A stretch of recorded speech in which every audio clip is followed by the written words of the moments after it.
ഇപ്പോഴാണ് കറക്റ്റ് സന്യാസി ആയത്. താഴെ സന്യാസി ഇരുന്ന് സന്യാസി നെറ്റിക്കിങ്ങനെ വരച്ച് തന്നു, എന്നിട്ട് ആശീർവാദമൊക്കെ തന്നു. അപ്പോൾ അങ്ങനെ നമ്മൾ ഇനി ഭൈരവൻ ക്ഷേത്രത്തിൽ പോകണം. അതുകൊണ്ട്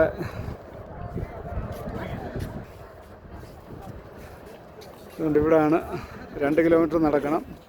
ഇനി അവിടേക്ക് പോകണം. ശങ്കരാചാര്യ മണ്ഡപം കണ്ടിട്ട് ഭൈരവൻ ക്ഷേത്രത്തിലേക്ക് പോവാണ്.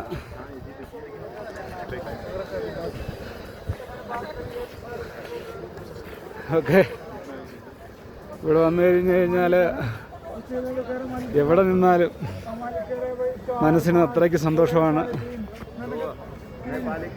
അതാണ് ഇവിടുത്തെ ഒരു എന്താ പറയുന്നത്, ഇവിടെ വന്നെങ്കിൽ മാത്രമേ ഇവിടുത്തെ കാര്യങ്ങൾ അറിയത്തുള്ളൂ. ഇവിടെ വന്നു കഴിഞ്ഞ് കഴിഞ്ഞാൽ നമുക്ക് എത്ര നേരം വേണമെങ്കിലും, സാധാരണ ആൾക്കാർ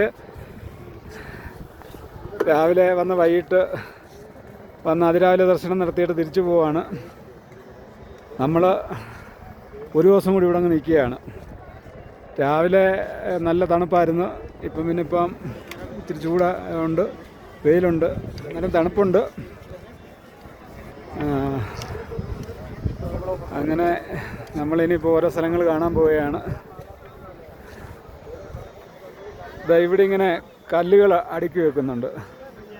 അത്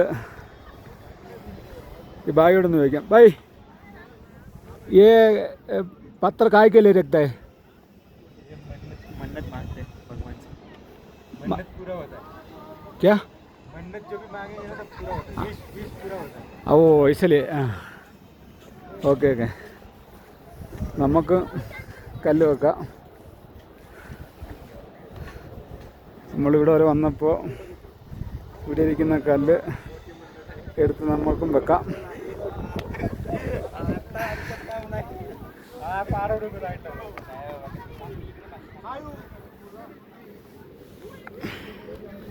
ഇതാണ് കല്ല്.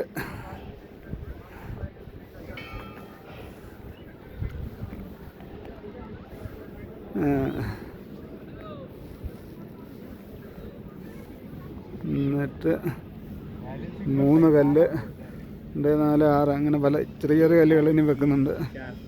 1, 2. कितना लगेगा? 6 क्या 7? जितना लगेगा उतना लगेगा। अभी इधर ज़्यादा लगेगा आपके हिसाब से, इतने बैलेंस ही पैसा होता है। हाँ रखेगा।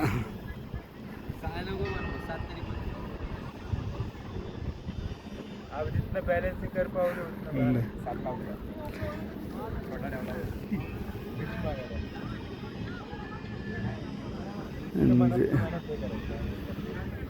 3, 1, 2, 3, 4, 5. ഞാൻ 5 കല്ല് വെച്ച്. ഓക്കെ, ഇവിടെ എല്ലാം കല്ലുകളിങ്ങനെ വെച്ചേക്കാണ്.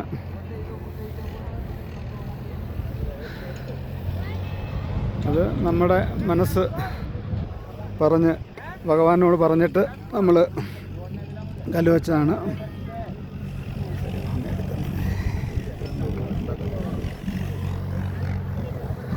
ഓക്കെ, ഹിമാലയം എത്ര കണ്ടാലും മതി വരത്തില്ല. കണ്ടോ, നിൽക്കുന്നത് കണ്ടില്ലേ? ഇങ്ങനെ മഞ്ഞ് മൂടി ഇങ്ങനെ കിടക്കുകയാണ്. കഴിഞ്ഞ ദിവസങ്ങളിലൊക്കെ മഞ്ഞ് വീഴ്ച ഉണ്ടായിരുന്നു, പക്ഷേ ഇന്നലെ ഇന്നുമൊക്കെ ആയിട്ട് ഇപ്പോൾ 2-3 ദിവസമായിട്ട് മഞ്ഞ് വീഴ്ചയില്ല. അതുകൊണ്ട് ആൾക്കാർക്കെല്ലാം ഇവിടെ നിന്ന് നല്ലോണം ഫോട്ടോ എടുക്കാനും കാര്യങ്ങളൊക്കെ പറ്റും. ഇവിടെ എല്ലാം കണ്ടില്ലേ, മൊത്തം ഇത് ചുറ്റിന് ഹിമാലയം ഇങ്ങനെ മഞ്ഞ് മൂടി ഇങ്ങനെ കിടക്കുകയാണ്. ഇത് കണ്ടില്ല, ഇതാണ് ഏറ്റവും നല്ലോണം മഞ്ഞ് മൂടി കിടക്കുന്നത്.